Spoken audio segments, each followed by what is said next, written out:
Queres que eu faça? Olá, tudo bem com vocês? Muito bem, estamos de volta aqui, Frei Edson Matias, aqui do canal Caminho de Assis. Então, se você gosta de espiritualidade franciscana e gosta de São Francisco, vai embaixo e clica aí e se inscreva no canal, tá bom? 11ª admoestação: ninguém se corrompa pelo mal de outro. Olha só, do outro, né? Então vamos conversar um pouco sobre isso. Nada deve desagradar ao servo de Deus senão o pecado. E se uma pessoa pecar, seja qual for o modo, e se por esta razão e não por caridade o servo de Deus se perturbar e se irritar, entesoura culpa para si. Vive retamente, sem nada de próprio, aquele servo de Deus que não se irrita nem se conturba diante de alguém.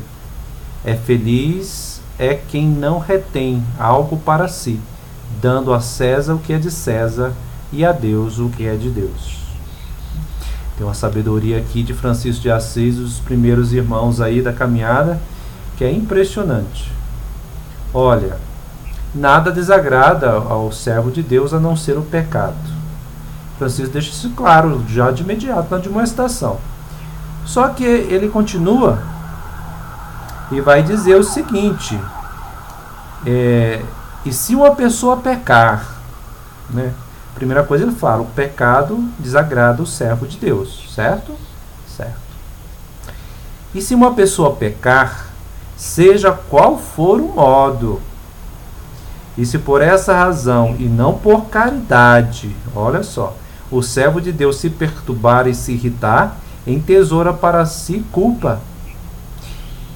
Aqui tem um tino, tem um refinamento muito profundo de Francisco de Assis. Porque se nós escandalizamos pelo erro de alguém, ou se ficamos preocupados pelo pecado do outro, o que acontece? Eu acabo errando também. Porque nisso tem o julgamento, nisso tem o juntar valores para si, ou seja, como se eu pegasse aquilo e ficasse preocupado e colocasse no lugar de Deus, não é? Ou seja, eu não estou preocupado por caridade, né? Eu não faço um esforço de auxiliar ou de estar presente, mas eu faço um esforço de condenação, eu faço um esforço de julgamento, ou seja, eu me coloco como juiz, eu me escandalizo pelo erro do outro. E a única coisa que poderia ser e ocupar o nosso coração seria Deus e seu amor e sua misericórdia, não o pecado do outro. Porque se eu preocupo com o pecado do outro, na realidade eu estou fazendo o pecado, não é? É muito interessante isso, não é?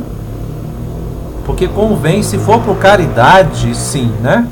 Se for por caridade no sentido onde que há uma preocupação amorosa, de acolhimento, né?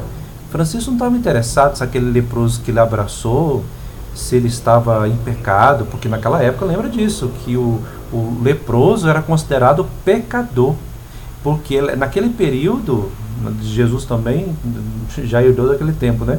Mais de 1000 anos depois continuou a mentalidade, que o leproso era um pecador público e que a sua lepra era resultado de um pecado muito profundo. Muitas vezes o pecado estava ligado a alguma coisa de muito ruim ou ligado à sexualidade. Ou seja, o leproso, para aquele tempo, era um pecador. Francisco desce do cavalo, aquela experiência primeira, e vai até o leproso. Então, muito mais que a simples lepra externa, era também a lepra social, era a lepra que dá no imaginário de Francisco de ser um pecador. E o que Francisco faz? Ele se preocupa que ele está abraçando um pecador? Não, ele vai para o meio deles, ele vai para o leprosário. Né? Olha só a situação. Né? Ele não se escandaliza, ele não se aparta, ele não se separa e nem exclui aquela pessoa. Pelo contrário, ele vai para lá. Vai fazer misericórdia com eles. Olha só que interessante. Se ele tivesse perturbado pelo pecado, né, vamos dizer assim, do leproso, ele não teria nem chegado perto. Então, se nós nos escandalizamos ficamos irritados pelo erro do outro, nós excluímos o outro e somos incapazes de levar a salvação, a cura, né? O encontro fraterno, o partilhar o pão. Olha só que interessante, não é? Vive retamente sem nada de próprio. Olha só o sentido de pobreza de Francisco. Vive retamente sem nada de próprio aquele servo de Deus que não se irrita nem se conturba diante de alguém. Já imaginou? A gente encontra pessoas, né, julgando, fulano está em pecado, fulano está em erro, né?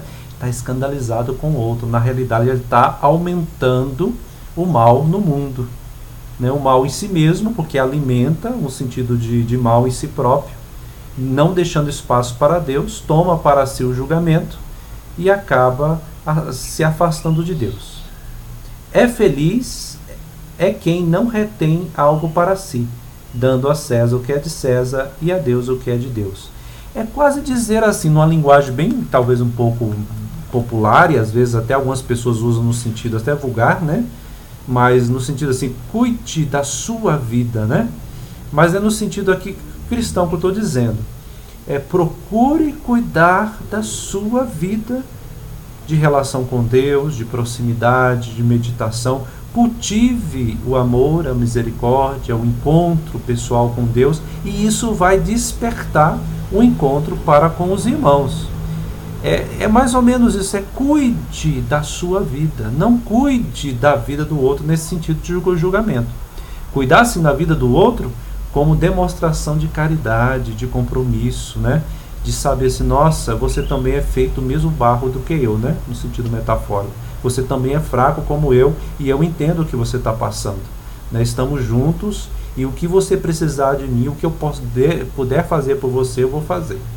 Olha só que diferença. E Francisco faz isso, né? Então vamos pensar nisso, né? Vamos pensar nesse sentido caritativo do cuide da sua vida, né? Vamos cuidar da nossa vida e aí depois nós automaticamente, na medida, aliás, que vamos cuidando da nossa vida, nós também aprendemos a cuidar da vida do outro, por amor ao que o Senhor nos dá como dom, por amor ao crucificado, tá bom? Abraço e até mais, até a próxima demonstração, 12ª. Paz e bem e até mais. Tchau.